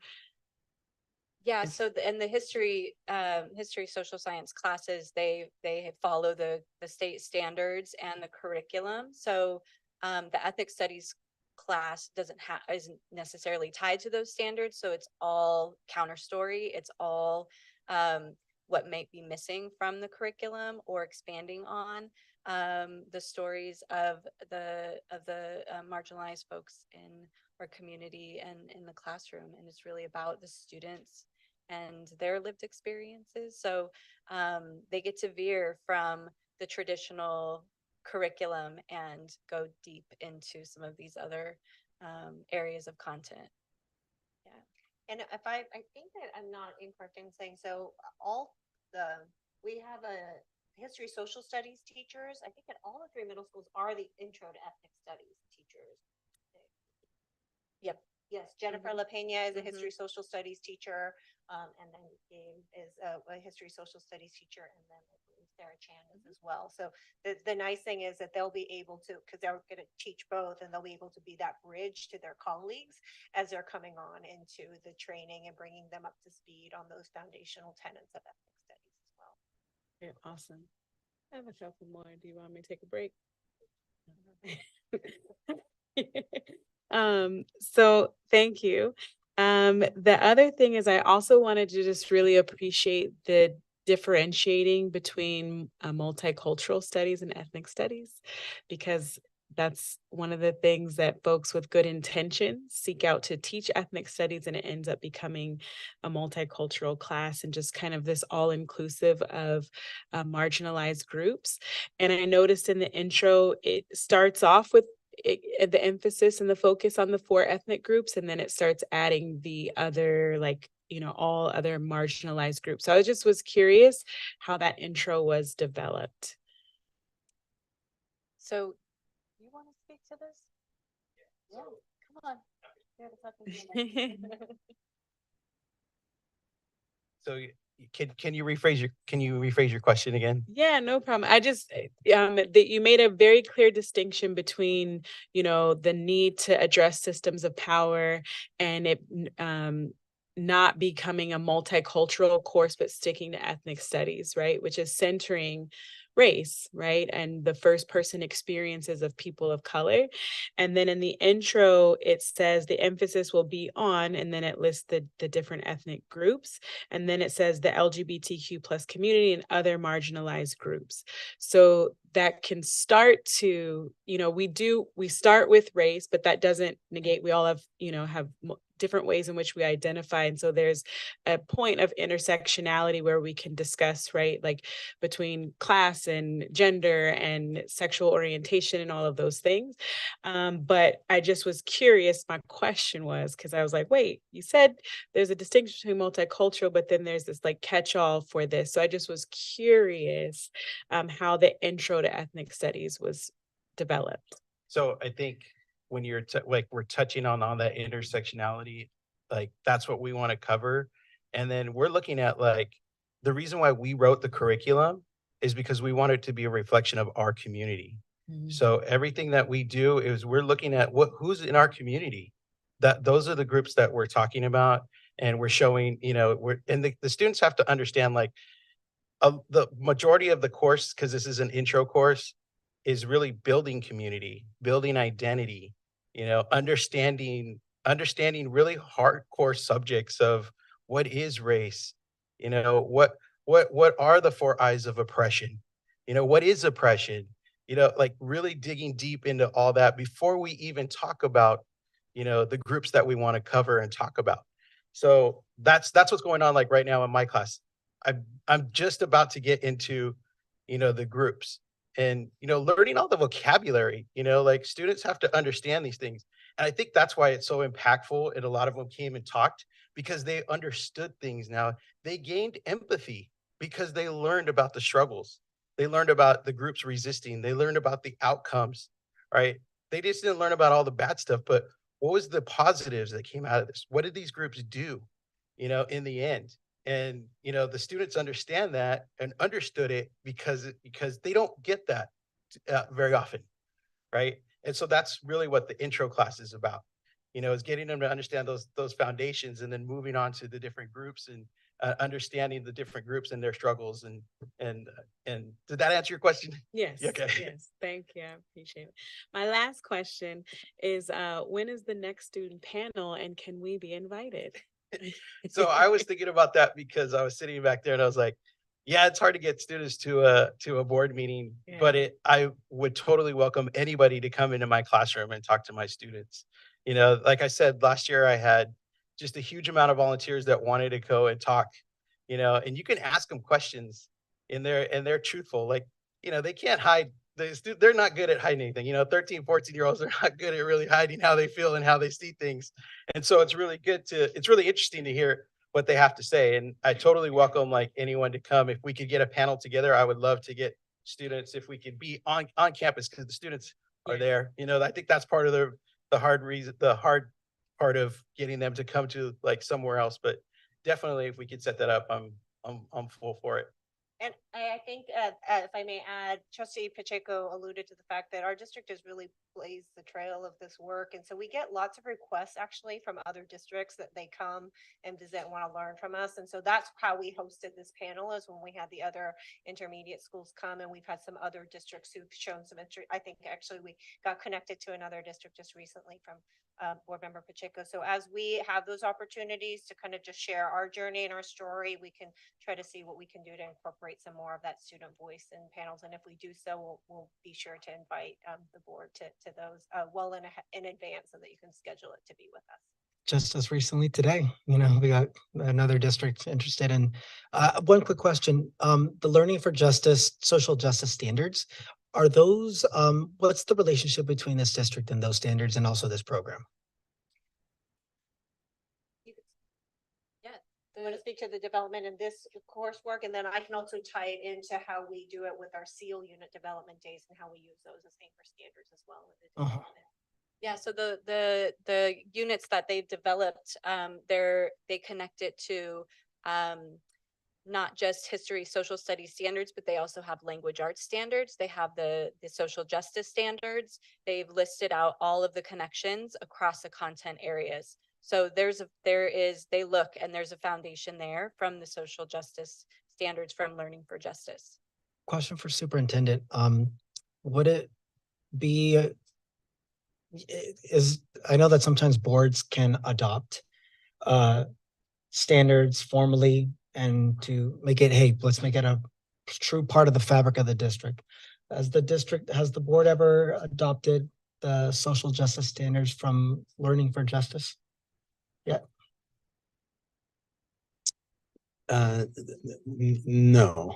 I mean, I think that's something that just because they haven't doesn't mean that there isn't an opportunity for that exploration. So yeah. Then I'll want to just plant that seed for our board. Let's explore that and see if we can formally adopt those standards and just make it clear to the district, hey, use these standards, integrate them throughout all of our units, and make sure. And I think as prior to that, I think it's going to be important for the continued development and evolution of that work, because we're still fairly early on in the work and we're trailblazing. And I think probably everybody would agree that you continue our learning and refining and making it better and better. And so I think we also would be helpful to give some time in terms of really our expert on the ground to really involve themselves in the standards and continue to evolve and refine, so that when that time comes, then it really is reflective of what our experts on the ground are experiencing as success and standards that are also going to be standing the test of time as well. And so good point. So not a question. Again, I just wanted to give kudos where kudos are due. Thank you guys so much for your presentation. Shout out to Mr. Medina. I noticed you before you even came to the mic. And I noticed you because it seemed like you were falling asleep back there. And I say that to say, well, first of all, thank you for coming and sitting through this. But I say that to say, to see the way that you came alive when you came to the mic and began to talk about ethnic studies, and the way that you were animated and so passionate about teaching. And this overarching theme of identity that you present in your classroom and have also been able to find within yourself in ethnic studies is such a beautiful thing. And so just a kudos to you guys. It's super exciting to hear that, for class of 2030, right, that's going to be a requirement to finish high school. That's in 2 years. So that's 6th graders now. That's my oldest daughter. She's in 6th grade now. So and then my youngest daughter, 4th grade. So she'll also be experiencing this. So it's very exciting to see ethnic studies come alive and to bring you alive. And clearly it's engaging your students and making them super excited. So thank you so much, guys. Thank you. So I definitely just wanted to elevate a couple of things that I heard within the presentation. One was just the alignment between DEIB and then the Ethnic Studies Committee. I really do think it's so critical when we do important work like this, that there's just this continuity amongst missions, right, with the different committees that we have. And so I really just want to thank you all for being intentional with that. And I think it does go along and in line with what you're mentioning, that for us to truly be transformative, that it's an ethnic, studies lens across all of our different disciplines. And so I think integrating it with DIB, other committees that we know that I can be integrated with. We just trust you all so much with this work. Even though this work started before I got here on the board, it's been great to see all of it just continue to grow. And I'm just very thankful for that intentionality. The other thing I also really wanted to highlight was your theme for the YPAR. It's so amazing that this theme exists at this age. I myself participated in a very similar civic engagement project when I was in middle school, and it was about gathering the histories of the local community. And it was so transformative. And I think this is what ethnic studies is about, right? When you talk about who am I, my identity, right? It is about transitioning from maybe the older style of teaching where it's more lecture based and I'm going to tell you who you are kind of thing, or I'm going to tell you what to think. It is this opportunity for our students to explore and to be the civic leaders that we know that they can be. And so I really want to just think that there's a theme and a unit like this included, because we know that they are going to do amazing work. And so we're giving them the space to do that. Thank you. Don't know if anybody else wants to add anything before we go to public comments. Trustee Martinez? I just want to say I enjoyed the presentation. I wasn't involved when everything was taking place, but now I'm here and I'm seeing it happen. And I just want to say that I appreciate the work, and I know many students are gonna be able to learn from it and be able to not only learn from themselves, but their peers that are not looking like them, like themselves, and help them transition to high school and real life and appreciate other cultures. Yeah, and I'm excited to see this happen, and thank you. And just last comment, I just want to acknowledge the collective work of so many people, and being able to refine and tease out elements that are critical for the experience of both our teachers that have to be excited about the work and be excited about teaching this content, as well as bringing that to life in our classrooms. And so acknowledge Mr. Medina and all his partners, as well as our ESD division, starting with Mr. Chidas, Dr. Chidas, that kicked it off, and continuing under Ms. Bowles' leadership as well, Ms. Enna, and everybody that has been participating in this work. And so the work is a continuous effort, right? And because there's always going to be challenges in front of us, as Dr. Jaco mentioned, there's always opportunities for us to divert our pathway. And so I want to thank our core teachers that said, no, we have to continue. And so I just really am proud of the work of all of our teams that have been part of that. And again, the leadership started here at this dais with the board. So thank you for that. Thank you so much. Are there any public comments at this time? Yes, David, go ahead. So it's very unique that this was happening tonight because my son is participating in this. And I have to say, from my perspective of parent, like the photograph, doing the photograph was amazing. I hadn't looked at these photographs since my father died before my son was born. Not only did it give me the opportunity to go sit with him and have this 4-hour photographs dig through that with my grandmother's, great grandmother's photographs, but to start talking about a history of our family and where he comes from. And from that, it inspired me, because I'm like, oh, I'm the only one in my family that has all these photographs. So I reached out to my relatives and said, hey, we should get together. And I've got photographs of like your dad that you don't have. And it has brought our family now closer together, where we're going to have a time together to go over all these wonderful photographs of our history. We got a photograph from 1891 of our family that we were able to bring from Hamburg, Germany.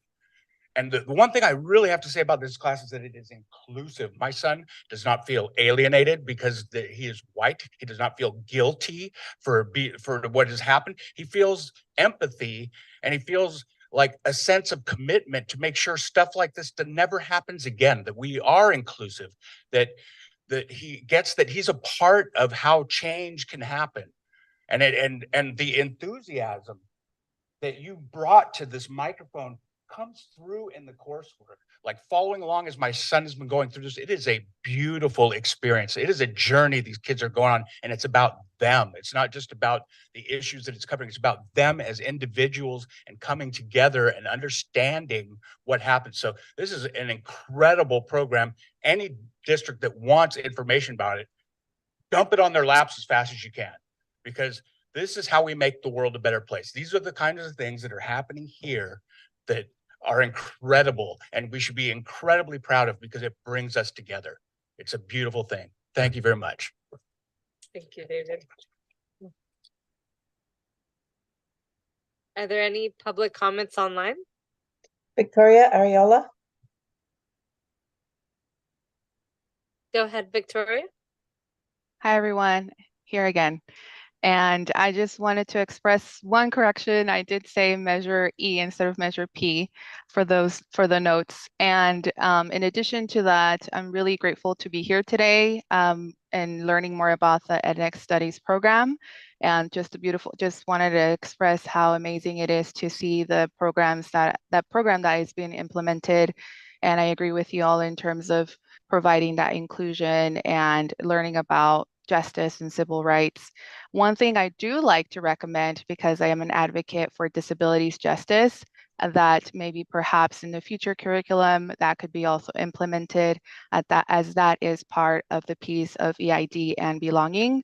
So just wanted to point that out as well. Thank you. Thank you, Victoria. Any other public comments online? There are none. Thank you. At this time, board, I'll open up the floor for any correspondence, discussion, or committee reports. Just a couple things. One, I'm excited to for the CSBA annual education conference that's coming up. I know a lot of us at the board will be there. California Latino School Board Association will be hosting its annual luncheon there. We're almost sold out with our tickets. There'll be almost 400 people there as usual. Well, our keynote speaker will be State Superintendent Tony Thurmond. So we'll be looking forward to welcoming him and having him welcome all of us to that event. And then I will definitely be highlighting our ethnic studies program in front of all of those hundreds of districts at that event. So just know that. The last thing I wanted to say too was, as a district that isn't afraid to talk about tough subjects, and as a district that's also firmly against bigotry, bias, and hate and discrimination, there has been a rise of anti-Semitism and anti-Arab racism and Islamophobia across our nation, across our school districts, in relation to the tragedies that have been unfolding in the Holy Lands, not just in the last few weeks, but for the last 70 plus years. So I really want everybody to just know that we should always keep an eye out for anti-Semitism, anti-Arab racism, and Islamophobia. If we ever see it, say something about it. Don't allow it to happen. There's a lot of people in our community that are afraid to speak up, afraid to talk about their experiences, and that feel that they are invisibilized because of the dynamics happening globally and locally. And this is a district where I think we can, where I hope that they can feel protected and supported. And so let's just do all of our jobs, as from the trustees to administrators to teachers, to make sure that everyone, parents too, that everyone feels that they are supported and protected, and that hate will not impede their educational experience in this district.